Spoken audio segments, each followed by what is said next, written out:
Welcome back after the break. Wasif صاحب، بہت زیادہ بات ہو رہی ہے آزاد جموں و کشمیر کی صورتحال پر. آپ اس تمام معاملے کو کس طرح سے دیکھ رہے ہیں؟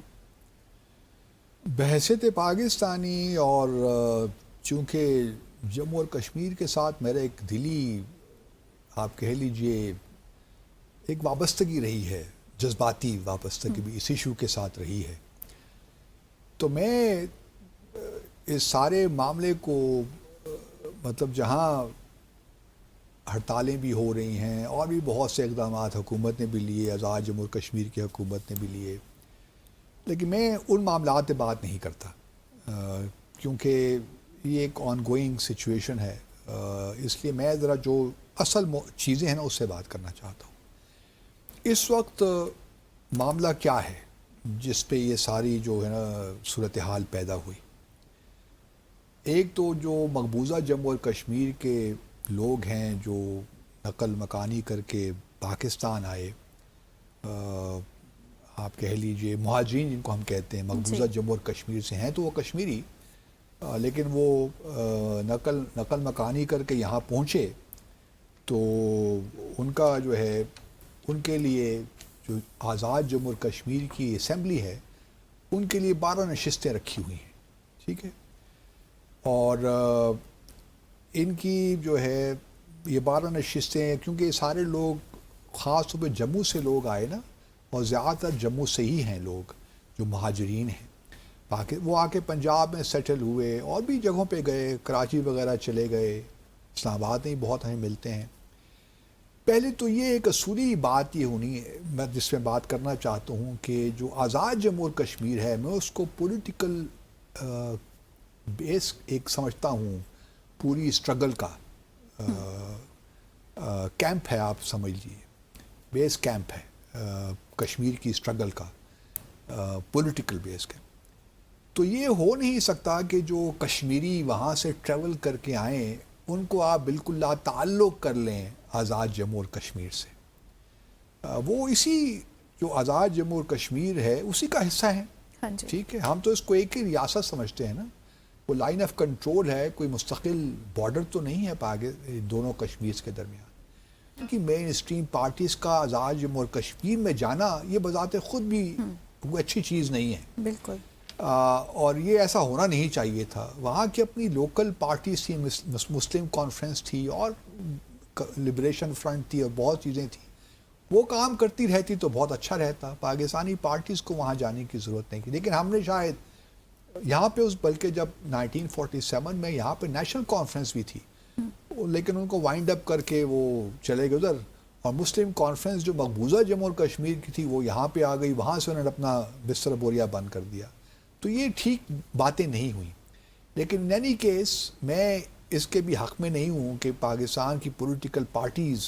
آزاد جموں اور کشمیر میں جا کے انتخابات میں حصہ لیں. لیکن چلیے اب تو یہ ایک ٹریڈیشن ہو گئی، اب اس کو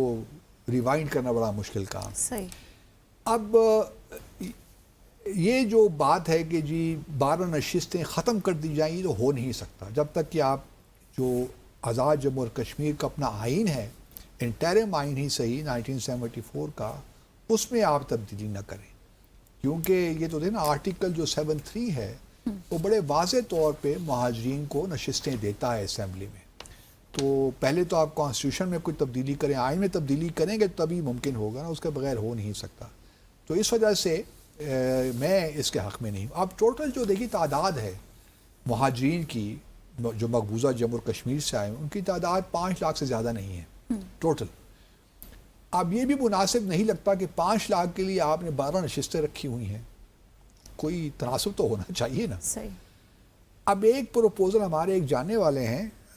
کشمیری سے ہیں، اور وہ جو سید علی شاہ گیلانی ہیں نا ان کے داماد بھی ہیں.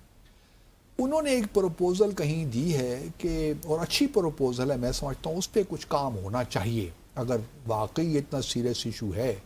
کہ ان 12 نشستوں کی وجہ سے جو ہے پاکستان کی پولیٹیکل پارٹیز کی بڑی انٹرفیرنس رہتی ہے. خیر وہ انٹرفیرنس تو جو ہے کہ نہیں آئی ڈو ناٹ نو، لیکن اس سے زیادہ پاورفل تو وہ کشمیر کونسل ہے نا، جس کو پرائم منسٹر پاکستان ہیڈ کرتے ہیں. جی. تو اب انہوں نے ایک پروپوزل جو ہے ان کے داماد نے شاہ گیلانی کے داماد نے ایک پروپوزل یہ دی ہے کہ اور اچھا اس پہ تھوڑا بہت اس کو آپ فائن ٹیون بھی کر سکتے ہیں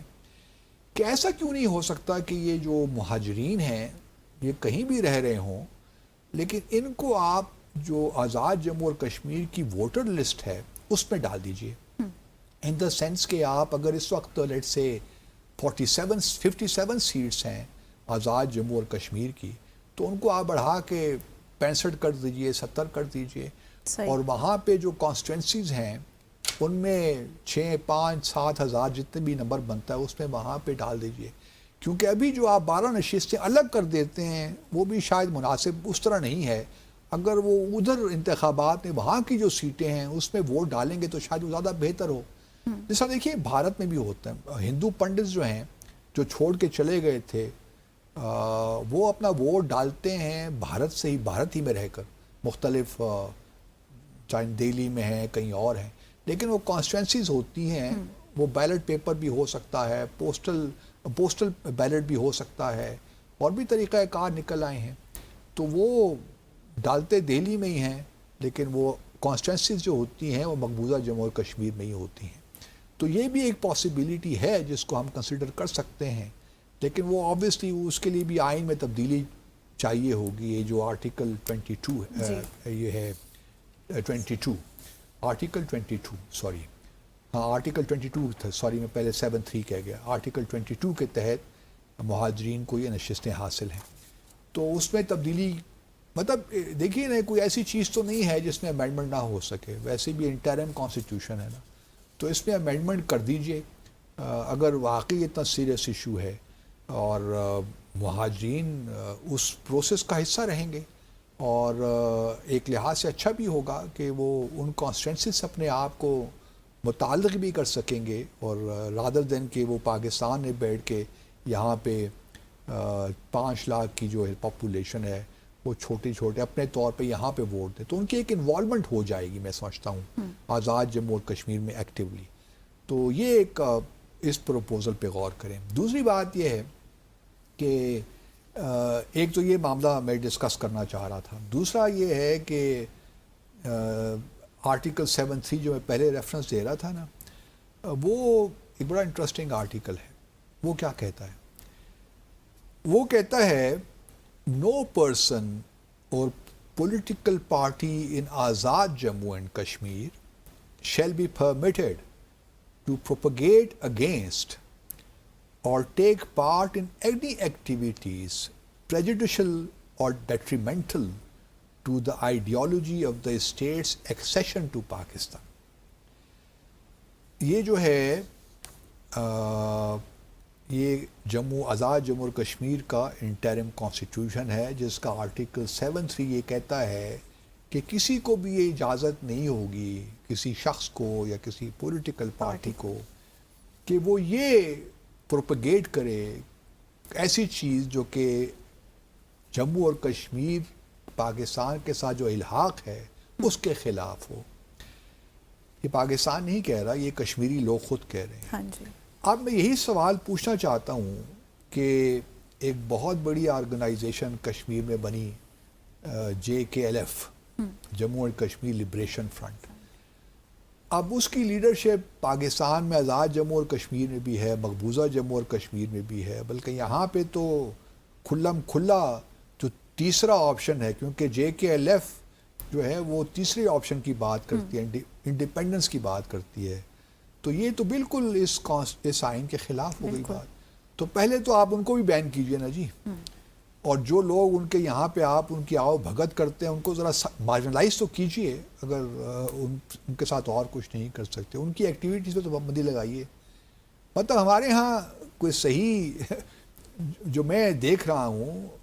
ہم بہت سے لوگوں کو جو کہ تیسرے آپشن پہ بات کرتے ہیں اور جو پاکستان کے آئین کے خلاف بھی ہے آرٹیکل 257 کے خلاف بھی ہے یونائٹڈ نیشن سیکیورٹی کونسل کی ریزولوشنز کے خلاف بھی ہے کہ وہاں صرف 2 آپشن ہیں یا تو بھارت یا پاکستان